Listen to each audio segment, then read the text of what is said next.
La Côte d'Ivoire se porte bien.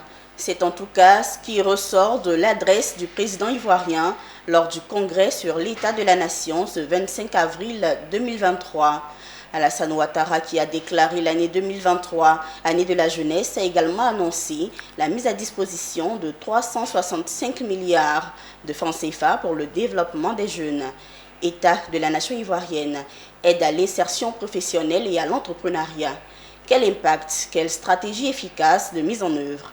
Nous recevons dans cette édition Serge Nedro, spécialiste en intelligence économique et chef d'entreprise, pour en parler. Merci d'être sur le plateau de Business 24 Africa. Bonsoir, madame. Lors du congrès sur l'état de la Côte d'Ivoire ce 25 avril 2023, le président Alassane Ouattara a présenté un tableau reluisant de l'économie ivoirienne. Partagez-vous son enthousiasme? Évidemment, à l'occasion de l'état de la nation, du discours sur l'état de la nation, le chef de l'État a présenté tous les aspects politiques, économiques de la nation. Et il faut noter que sur les aspects économiques, il y a essentiellement 3 axes qui ont été relevés par le chef de l'État. Le premier axe est l'impact, j'ai envie de dire, sinon l'influence de la conjoncture économique mondiale sur l'économie nationale. Évidemment, le chef de l'État a noté la résilience de notre économie, puisqu'il a mis en avant les 2% du PIB qui ont été mis à la disposition pour pouvoir maîtriser l'inflation, notamment dans les secteurs de la boulangerie et le secteur de l'énergie. Et également, le deuxième axe s'est concentré sur le programme national économique, autour, j'ai envie de dire, des points de la santé, de l'éducation et de l'accès à l'énergie, où le chef de l'État a mis en avant, j'ai envie de dire, l'accroissement des centres de santé dans les lieux les plus défavorisés.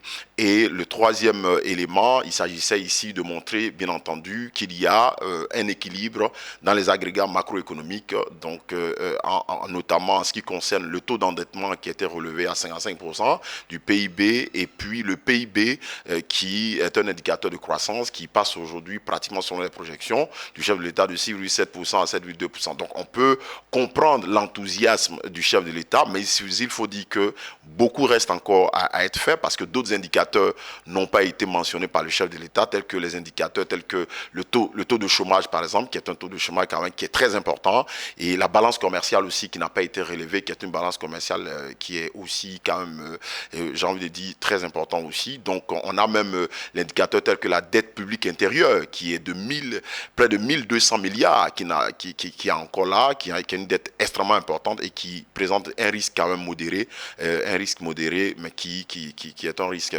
quand même important. Donc il faut dire que il y a eu beaucoup d'attentes, beaucoup de choses restent à faire, et on ne peut qu'encourager le chef de l'État dans la dynamique qu'il a choisie.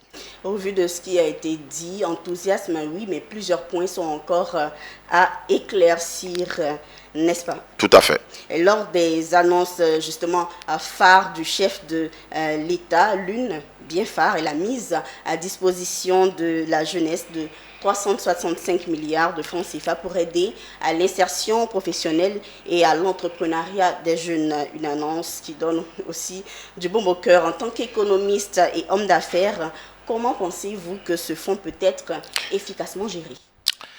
Évidemment, c'est une annonce du chef de l'État qui donne du baume au cœur, surtout à la jeunesse, puisqu'il faut savoir que on a une population très jeune, plus de 70% de la population ivoirienne a moins de 35 ans, et donc c'est une grande frange de la population qui reçoit cette annonce comme étant une bonne nouvelle. Maintenant, pour répondre à la question que vous me posez, je suis, j'ai envie de dire, mal placé pour pouvoir indiquer au chef de l'État comment est-ce que on peut utiliser cette somme. Je crois que le chef de l'État a pris en compte tous les dispositifs nécessaires avant de venir annoncer cela. En termes de gestion, mais on peut quand même le dire, on peut quand même relever un certain nombre de points. Moi, je pense qu'il va falloir tirer des leçons des politiques passées, parce que les politiques passées au niveau de la jeunesse, c'était la mise en place, j'ai envie de dire, des fonds sur un certain nombre d'agences, telles que l'agence emploi jeune, ainsi de suite. Maintenant, je pourrais préconiser par exemple la création d'un organisme financier de développement, vous voyez, en fait, qui est une sorte de banque pour les entrepreneurs ivoiriens, qui pourra en fait en réalité faire des prises de participation par exemple dans des entreprises projets, ou dans des entreprises qui existent déjà, dans le but évidemment de permettre le renforcement des fonds propres de ces différentes entreprises des jeunes gens, et pourquoi pas permettre l'expansion j'ai envie de dire, l'expansion commerciale en termes de chiffre d'affaires de ces entreprises-là. Non seulement cela va créer de l'emploi au niveau des jeunes, et cela également va avoir de l'impact réel sur les jeunes. Parce qu'aujourd'hui, quand on annonce ces genres de fonds, les jeunes sont contents, mais les ressentis des jeunes Ivoiriens, c'est qu'ils ne reçoivent pas l'impact réel de ces fonds-là au niveau national ou au niveau de leur quotidien vécu. Et donc, il va falloir cibler, j'ai envie de dire, mettre en place un organisme financier, cibler, j'ai envie de dire, des projets sur 3 niveaux, par exemple des projets d'innovation, des projets dans le domaine de la technologie, des projets dans le domaine de l'agriculture, et pourquoi pas renforcer les capitaux de ces différentes entreprises, de ces jeunes gens. La question donc de la gestion de la politique est mise en avant. Il faut s'inspirer de la gestion passée de certains projets pour bien... Oui, s'inspirer de la gestion passée, mais il faut tirer des leçons plus. Pas s'inspirer pour pouvoir recopier la même chose, mais s'inspirer dans le but de tirer des leçons, parce que nous avons vu l'échec qu'il y a eu dans les politiques passées, et c'est pour ça qu'aujourd'hui, nous préconisons, par exemple, la création d'une banque d'innovation et des entrepreneurs, dans le but, évidemment, de pouvoir renforcer les entrepreneurs, ceux qui prennent, j'ai envie de dire, des décisions et qui prennent des projets d'innovation, des projets dans le domaine de la technologie et de l'agriculture.